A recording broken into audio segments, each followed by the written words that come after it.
everyone, welcome back to NIOS. I am Anjali Malviya, your bio expert. तो yes children, हमारा जो chapter है cell, right, तो उसमें हमने देखा था कि किस तरह से जो सेल है एक जान फूंकता है एक लाइफ में, राइट, एक लिविंग ऑर्गेनिज्म में किस तरह से सेल का मेजर फंक्शन है। तो हमने देखा था सेल थ्योरीज के बारे में, हमने पढ़ा था who discovered it, right, Robert Hooke, because ये बहुत इंपॉर्टेंट ही कुछ नाम है, ध्यान रखना, ठीक है। फिर हमने देखा था about the types of cell, prokaryotic, eukaryotic, then animal cell, plant cell, right। so फिर उसके बाद हम आए थे सेल के पार्ट्स के बारे में, जो कि एक सेल जो है वो किन से बना है, ठीक है। तो कुछ मेजर पार्ट्स हैं जिनको हम सेल ऑर्गेनल भी बोलते हैं, और हम क्या बोलते हैं, सेल कंपोनेंट बोलते हैं, सेल पार्ट्स बोलते हैं, सब एक ही हैं, ठीक है। सो लास्ट लेक्चर्स में हमने न्यूक्लियस पढ़ा, प्लाज्मा मेम्ब्रेन पढ़ा, और क्या पढ़ा, राइबोसोम्स पढ़ा, यस, ये तीन पढ़ा ना।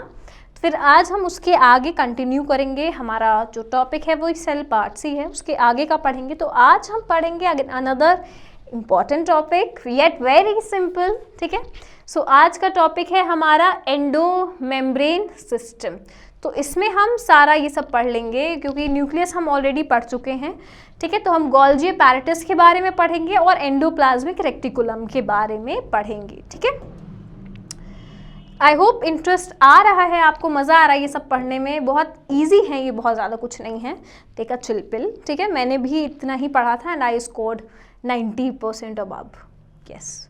सो बस अच्छे से समझ के पढ़ो, ठीक है। एंड जो क्वेश्चन में आए, अगर आपसे पूछा न्यूक्लियस के बारे में, तो आप ये नहीं लिखोगे ना कि प्रोटीन सिंथेसिस होता है वहाँ पे, प्रोटेक्ट करते हैं, ये तो नहीं लिखोगे। जो उनका मेजर फंक्शन है, एग्जैक्ट फंक्शन, आप वही लिखोगे ना, जीन और डीएनए वीने वाला। सो मेक श्योर ये ध्यान रखना प्लीज़। चलो अब हम पढ़ते हैं अबाउट दीज थिंग्स। चलो तो ये देखते हैं ये क्या है। सो series of intercellular membranes that compartmentalized the cell, yes, the restrict enzymatic reaction to specific compartment within the cell, and it consists of nuclear envelope, जो हमने अभी पढ़ लिया है ऑलरेडी, yes, तो जो हमने ऑलरेडी पढ़ लिया है न्यूक्लियस और न्यूक्लियर एनवेलप के बारे में। Then membranes of endoplasmic reticulum, yes, तो आज हमें ये पढ़ना है, ठीक है। और फिर हमें पढ़ना है गोल्जी एपैरेटस के बारे में, एंड देन बाद में हम ये सब पढ़ेंगे, ओके। चलो सो ये दोनों चीज़ें आज हमें पढ़नी हैं इस चैप्टर में। तो एंडोप्लाज्मिक रेक्टिकुलम, चलो ये देखते हैं। अगेन मेजर क्या है इसमें, इंपॉर्टेंट इनका फंक्शन होता है, ठीक है। हर एक सेल ऑर्गन में इनफैक्ट, चाहे वो कोई भी हो, चाहे कोई भी पार्ट हो सेल का, उसमें सबसे मेजर जो सबसे इम्पॉर्टेंट होगा वो क्या होगा, आपका जो पार्ट हैं आपके सेल के, उनमें क्या होगा, फंक्शन ऑफ द सेल, और अगर उसके कुछ टाइप्स हैं तो वो भी इम्पॉर्टेंट हैं। तो यही दो चीज़ें हैं। चलो देन आता है आपका एंडोप्लाज्मिक रेक्टिकुलम। एंडोप्लाज्मिक रेक्टिकुलम, ये सारे नाम प्लीज़ याद कर लेना, ध्यान में रखना, ठीक है। अब ये क्या होता है, it's a system of membrane channels and saccules, it's a flatten vesicle continuous with the outer membrane of the nuclear envelope, yes। तो हमने देखा था कि इस तरह से आपका न्यूक्लियस था, इस तरह से आपका न्यूक्लियस था, और ये आपका न्यूक्लियर एनवेलप था, और यहीं पे आपका अटैच था कुछ इस तरह से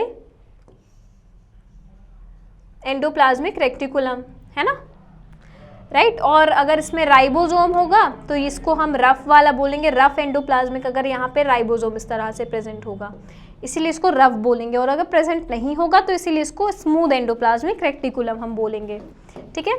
सो रफ और स्मूथ दो टाइप होते हैं एंडोप्लाज्मिक रेक्टिकुलम के। तो रफ वाला क्या है देखते हैं, studded with ribosome on the cytoplasmic side. तो ये जो साइड है अगेन इसमें क्या है, राइबोसोम है, तो ये याद रखना। अब मैम कैसे याद रखेंगे, so this is how I learn, ठीक है, क्योंकि थोड़ा सा कन्फ्यूजन हो जाती है एग्जाम प्रेशर के टाइम, जब आपके सामने एक पेपर रहेगा और it will be might be confusing, so उस प्रेशर की वजह से। तो ध्यान ये रखना बच्चे, राइबोसोम अगर आपको याद है तो जो आर वाला है, देखो ये रफ है ना, आर है ना, तो मैं ऐसी टीचर हूँ जो आपको ट्रिक भी बताएंगी, yes, 2 in 1।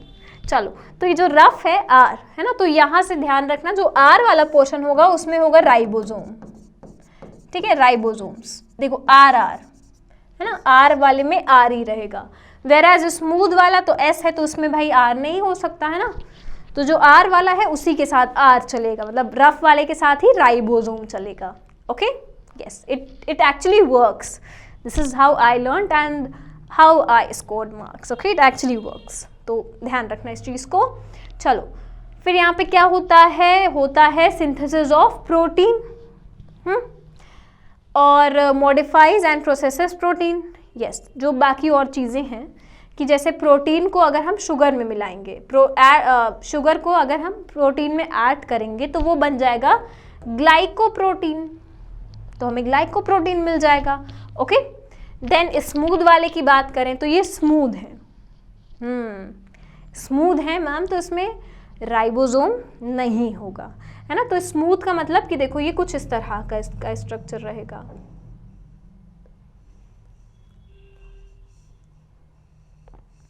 Yes, nice, I like it. Yes, तो इनका स्ट्रक्चर जो है वो कुछ इस तरह का होगा। एंड यहाँ पे जो ग्रीन वाले राइबोसोम देखे थे यहाँ पे प्रेजेंट नहीं होंगे, ये एकदम स्मूथ चिकने से होंगे, सॉफ्ट। ओके, चलो तो यहाँ पे क्या है, no ribosome is present. Yes, तो राइबोसोम प्रेजेंट नहीं है, वेराज रफ वाले में ribosome is present. Okay, then यहाँ पे देखो इंपॉर्टेंट अगेन, यहाँ पे प्रोटीन का हो रहा था सिंथेसिस, है ना, सिंथेसिस ऑफ प्रोटीन, बट यहाँ पे हो रहा है सिंथेसिस ऑफ लिपिड्स। ओके, ध्यान रखना ये दोनों मेजर डिफरेंस है। एक डिफरेंस क्या हो गया, एक में राइबोसोम है एक में नहीं है, एक में क्या हो गया, एक में सिंथेसिस हो रहा है प्रोटीन का और दूसरे में सिंथेसिस हो रहा है लिपिड का। ठीक है, फिर site of various synthesis processes, detoxification and storage. Yes, okay, so ये कुछ मेजर इनके फंक्शन हैं, बट जो मेजर डिफरेंस वाला पॉइंट है, क्योंकि देखो इसमें जो मेजर क्वेश्चन आता है, जो मेन क्वेश्चन है वो आपका आएगा difference between the rough endoplasmic reticulum and the smooth endoplasmic reticulum. ठीक है, सो दो तो भाई हमें मिल गए यहाँ पे, ठीक है, और रेस्ट जो ये फंक्शंस है ये लिख देना, क्लियर है आपका 2-3 मार्क्स। चलो अब नेक्स्ट ये देखो, हमारा ये जो एंडोप्लाज्मिक रेक्टिकुलम है, ये जो मैंने अभी डायग्राम इधर बनाया था वो कुछ इस तरह का दिखता है। ठीक है, अगर हम माइक्रोस्कोप के अंडर उसको देखें तो देखो ये है आपका एंडोप्लाज्मिक रेक्टिकुलम, ठीक है, दीज टू, और अगर देखो यहाँ पे स्मॉल ये जो छोटे छोटे से ये बने हैं ना राउंड राउंड सर्कल, तो ये हैं आपके राइबोसोम, और ये राइबोसोम प्रेजेंट है, इसीलिए इसको हम बोल रहे हैं रफ एंडोप्लाज्मिक रेक्टिकुलम। ये ऊपर वाले को, ये जो पर्पल वाला पोर्शन है इसको इसीलिए हम लोग बोल रहे हैं रफ एंडोप्लाज्मिक रेक्टिकुलम, क्योंकि इसमें क्या प्रेजेंट है, राइबोसोम प्रेजेंट है। वेराज अब ये वाली जो सरफेस है, ये नीचे वाली, ये जस्ट राइट बिलो, तो ये वाली जो है इसमें आपका ये स्मॉल जो डॉट्स हैं वो प्रेजेंट नहीं है, right, just like your rough one यहाँ पे प्रेजेंट नहीं है, इसीलिए इनकी सरफेस स्मूथ है ना, चिकनी है, इसीलिए इनको बोलते हैं स्मूथ एंडोप्लाज्मिक रेक्टिकुलम। ठीक है, तो ये जो रफ और स्मूथ ये दोनों नाम जो पड़े हैं ये इन्हीं राइबोसोम की वजह से पड़े हैं। ठीक है, क्योंकि यहाँ पे प्रेजेंट है इसीलिए ये रफ हो गया, क्योंकि राइबोसोम यहाँ पे एब्सेंट है।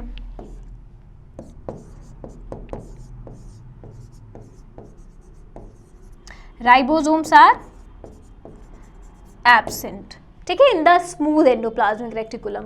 और ये जो रफ वाला है यहाँ पे क्या हो रहा है, प्रोटीन का सिंथेसिस हो रहा है, क्लियर है, प्रोटीन का हो रहा है, वेराज स्मूथ वाले में क्या हो रहा है,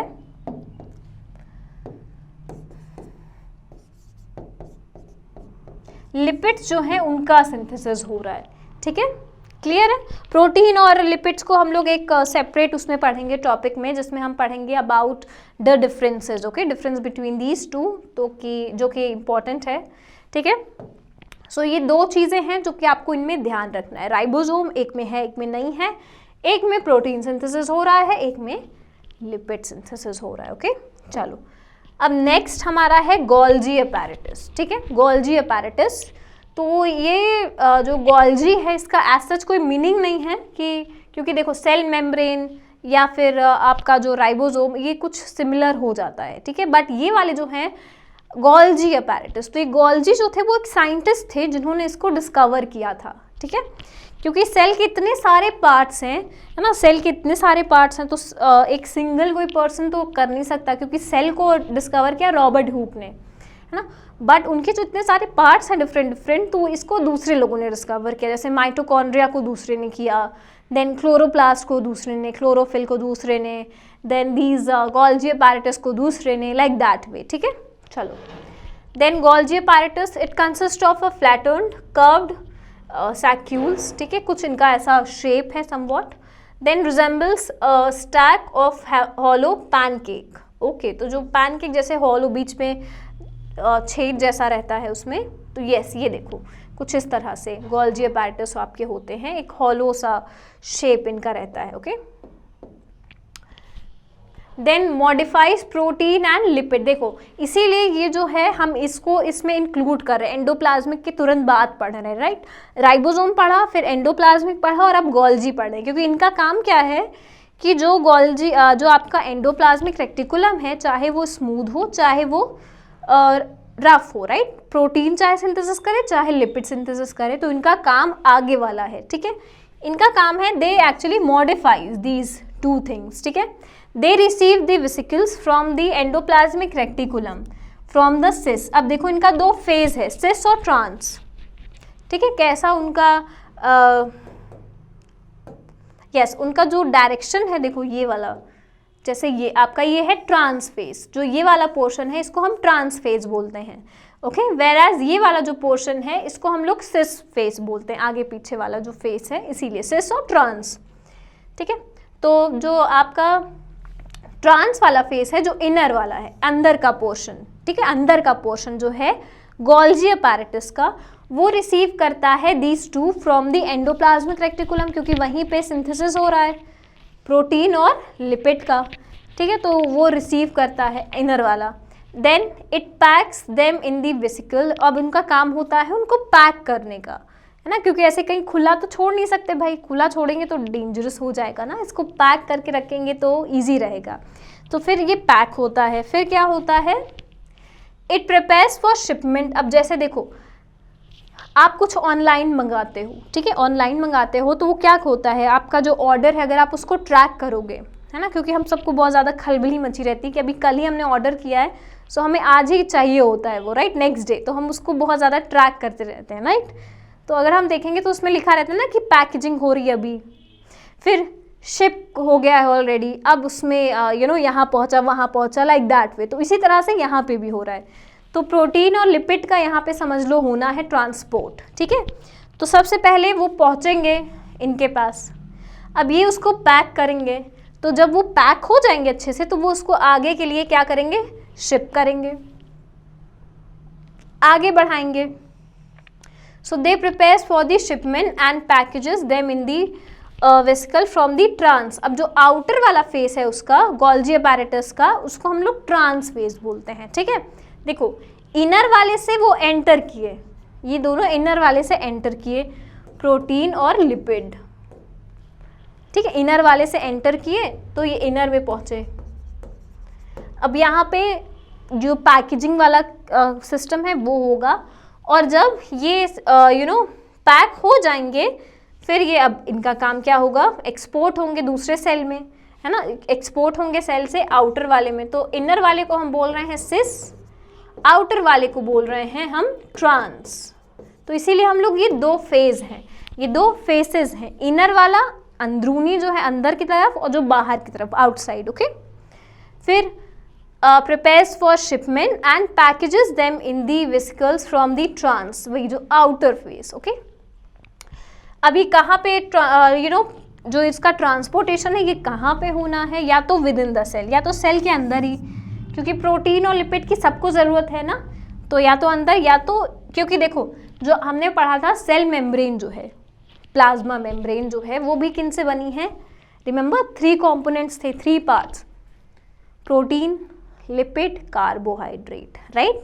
तो इन तीनों से बनी है, तो भाई प्रोटीन लिपिड की ज़रूरत तो उन्हें भी पड़ेगी, क्योंकि वो उन्हीं से बन रहे हैं। जैसे हमारे दीवारें हैं तो वो किससे बनती हैं, ईंटों से बनती हैं, फिर सीमेंट से उसमें ज़रूरत होती है सीमेंट की, उसी तरह से जो प्लाज्मा मेम्ब्रेन है उनको भी ज़रूरत है प्रोटीन और लिपिड की, क्योंकि उन्हीं से वो बनती हैं। तो या तो ये बना करके उन्हीं को दे देंगे तो ये हो जाएगा विद इन द सेल, ठीक है, क्योंकि सेल को भी ज़रूरत है भाई इन लोगों की, ठीक है। और फिर या तो वो एक्सपोर्ट कर देंगे, एक्सपोर्ट का मतलब सेल से दूसरे को अगर ज़रूरत है तो वो उसको एक्सपोर्ट कर देंगे, ठीक है। जैसे सीक्रीशन और एक्सोसाइटोसिस, तो इन सब में ये एक्सपोर्ट कर देंगे। अब देखो, जब हम सेल डिवीजन के बारे में पढ़ेंगे कि सेल 1 से 2 में, फिर 2 से 4 में इस तरह से डिवाइड होती है, तो ये जो डिवीजन है 1 से 2, 2 से 4, इसमें लगेगी भाई एनर्जी, यस। और ये जो है ये इनकी हेल्प पड़ेगी क्योंकि प्रोटीन और लिपिड है, ठीक है। सो उसके लिए जो हम पढ़ेंगे अभी जब सेल डिवीजन, तो इन सारी चीज़ों को और डिटेल में पढ़ेंगे, ठीक है, इनको साइटोसिस को, ठीक है। तो उसमें हम और क्लियरली इसको देखेंगे कि किस तरह से प्रोटीन और लिपिड जो हैं वो हेल्प करते हैं, ओके। हमारा इनफैक्ट डीएनए की अगर हम बात करें, सो डीएनए का स्ट्रक्चर भी प्रोटीन से ही है भाई, डीएनए भी प्रोटीन से ही बने हैं, ठीक है। तो वहाँ पे भी इनकी ज़रूरत पड़ती है, ओके। सो ये है आपका गोल्जी अपैरेटस। तो राइबोसोम्स, देन एंडोप्लाज्मिक रेटिकुलम, फिर गोल्जी अपैरेटस, ये तीनों का फंक्शन कहीं ना कहीं सिमिलर ही है, राइट। एक प्रोटीन को बना रहा है, एक प्रोटीन का सिंथेसिस कर रहा है, लिपिड का सिंथेसिस कर रहा है, फिर गोल्जी अपैरेटस उसके आगे का काम कर रहा है, उसको पैक करने का, फिर शिप करने का कि कहाँ जाना चाहिए कहाँ नहीं। सो इस तरह से, ठीक है, इसीलिए लोग एक दूसरे से ऐसे अटैच्ड होते हैं, आसपास होते हैं, ठीक है, यस। तो ये इसका कुछ उसका जो आपका जो सेल होता है उसका कुछ ये स्ट्रक्चर है कि ये देखो, ये न्यूक्लियस है, ठीक है, और न्यूक्लियस की सरफेस से कौन लगे हैं, एंडोप्लाज्मिक रेटिकुलम, ठीक है, न्यूक्लियर एनवेलप से स्मूथ और रफ वन। और देखो ये देखो, इसी से अटैच्ड है आपका क्या, राइबोसोम, आपका गोल्जी अपैरेटस। राइबोसोम जो है वो रफ वाले से अटैच्ड है और फिर उससे अटैच्ड है आपके गोल्जी अपैरेटस। तो देखो ये देखो, ट्रांसफेज, सिस फेज, तो यहाँ पे सिस से ये एंटर करेगा और ट्रांस से ये इसको बाहर जाना है, तो ये देखो ये ट्रांस में है अभी आपका, और फिर ये देखो बाहर चला जाएगा अगर इसको बाहर जाना है, ठीक है। सो इस तरह से ये एक तीनों जो है ये मिल के परफॉर्म करते हैं। कौन तीनों, न्यूक्लियस या न्यूक्लियर एनवेलप आप बोल सकते हो, फिर एंडोप्लाज्मिक रेटिकुलम, ओके, फिर गोल्जी अपैरेटस, ठीक है। तो ये तीनों एक साथ में कोऑर्डिनेट वे में काम करते हैं, ओके, किसमें, प्रोटीन और लिपिड के उसमें। तो इनका डिपार्टमेंट प्रोटीन और लिपिड का है, ओके। सेल में भी हर एक जो उसके पार्ट है उसका डिपार्टमेंट फिक्स है कि तुम प्रोटेक्शन के लिए हो, तुम एनर्जी के लिए हो, तुम तुम इसके लिए हो, उसके लिए हो। तो ये किन के लिए हैं, प्रोटीन और लिपिड के सिंथेसिस के लिए हैं, okay. So I hope this much is clear to you. अब नेक्स्ट लेक्चर में हम इसके आगे कंटिन्यू करेंगे, अपना नेक्स्ट जो हमारा सेल ऑर्गेनल है उनके बारे में डिस्कस करेंगे, okay. So in case of any query, any question, just comment down below और contact on this number or visit the website, okay. Thank you.